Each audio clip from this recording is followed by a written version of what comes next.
अस्सलाम वालेकुम स्टूडेंट्स, मैं हूं सलमान इंस्पायर कॉलेज से।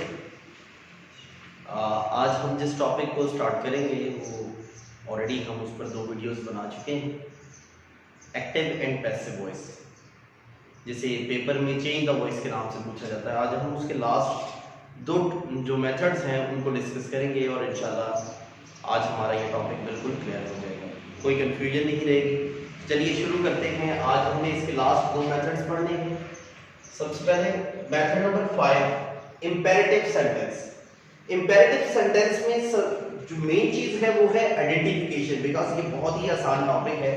तो इसमें सबसे मेन चीज है आइडेंटिफिकेशन। तो आइडेंटिफिकेशन क्या होगी कि याद रखिएगा कि इंपेरेटिव सेंटेंस ऑलवेज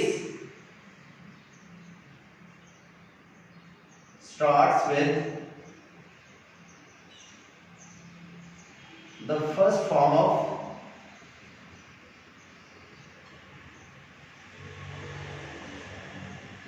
verb। यानी इंपेरेटिव सेंटेंस शुरू ही हमेशा वर्ब की फर्स्ट फॉर्म से होगा, ये इसकी पहचान है।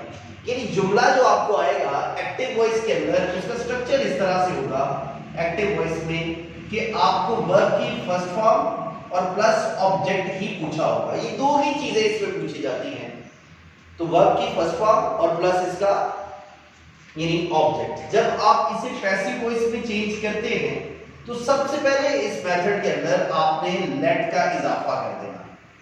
क्या लगा देना है? लेट लगा देना है। लेट का इजाफा करने के बाद प्लस आप इसमें ऑब्जेक्ट लगा देंगे और प्लस इसमें ऑब्जेक्ट के बाद हम लोग बी का इजाफा करेंगे, जिसे कंप्लीशन वर्ड भी कहते हैं, और उसके बाद लास्ट में हम लोग इसकी वर्ब की थर्ड फॉर्म लगा देंगे। तो इस तरह से ये जुमला बनेगा। इसका एक बड़ा कॉमन सी एग्जांपल मैं आपको लेकर दूंगा।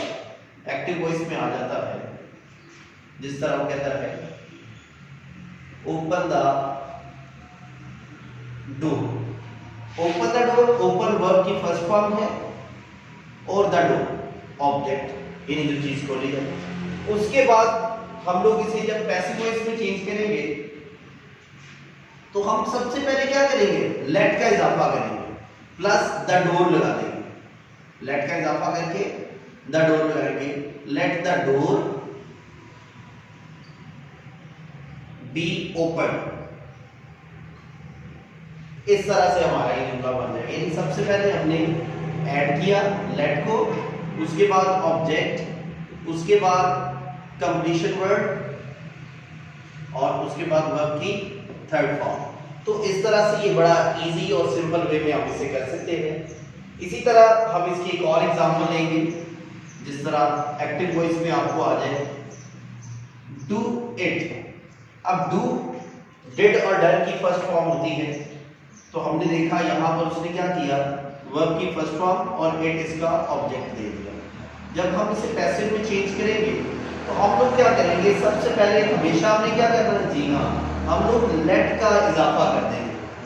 लेट इट और बी का कंप्लीशन वर्ड लगाएंगे और डू को डन में कर देंगे। Let it be done, let it be done. तो इस तरह से हमने इसे परफॉर्म कर लेना है। ये हमारा मेथड नंबर 5 है इंपेरेटिव का, जो पेपर में पूछा भी जाता है और बड़ा आसान भी है। आपने देख लिया इसे सॉल्व करके, तो होप कि आपको समझ आ चुका होगा। अब हम नेक्स्ट और लास्ट मेथड को देखते हैं, जो बड़ा बच्चों को कॉम्प्लिकेटेड लगता है, लेकिन आज इस वीडियो के बाद वो बच्चों को कॉम्प्लिकेटेड नहीं लगेगा, आप लोगों को कॉम्प्लिकेटेड नहीं लगेगा। तो हम उसे डिस्कस करते हैं। Method number 6। मेथड नंबर 6 है हमारे पास। जुमला हमें हु के वर्ड से स्टार्ट हो जाता है, यानी इंट्रो में ही आता है हमारे पास। इंट्रोगेटिव सेंटेंस में हु का वर्ड यूज होता है। अब हु एक ही वक्त में 2 फंक्शन परफॉर्म करता है। हु एज अ सब्जेक्ट भी होता है यहां पर, और हु एज अ कीवर्ड भी होता है। अब अगर हम इसे सब्जेक्ट समझे तो हमें इसे उठाकर लास्ट में ऑब्जेक्ट की जगह पर लेकर जाना पड़ेगा, लेकिन अगर हम इसको कीवर्ड समझते हैं तो फिर हमें इसे शुरू में ही रखना पड़ेगा, क्योंकि अगर हम इसे उठाकर लास्ट में ले गए तो हमारा क्वेश्चन सेंस जो है वो वीक हो जाती है।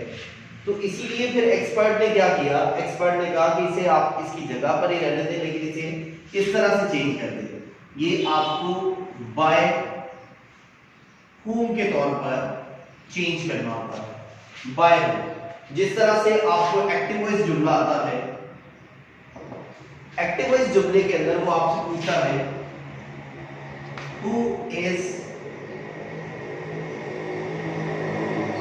plucking the flower।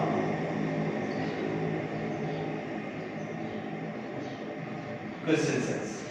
सबसे पहले उसने क्या किया, उसने यहां पर हु का वर्ड लगा दिया जो कि कीवर्ड भी है और उसके साथ साथ ये सब्जेक्ट भी है। उसके बाद हेल्पिंग वर्ब लगाई, उसके बाद वर्ब की आईएनजी फॉर्म और उसके बाद ऑब्जेक्ट, फिर क्वेश्चन सेंस। अब जब हम इसे पैसिव वॉइस में चेंज करेंगे तो हम लोग क्या करेंगे, पैसिव वॉइस में सबसे पहले हम लोग लगाएंगे बाय whom, क्योंकि हमने वॉइस चेंज करनी है ना, उसके लिए हम लोग एजेंट का वर्ड यूज करते हैं बाय। तो बाय whom कर देंगे, बाय whom, उसके बाद ऑब्जेक्ट द फ्लावर्स।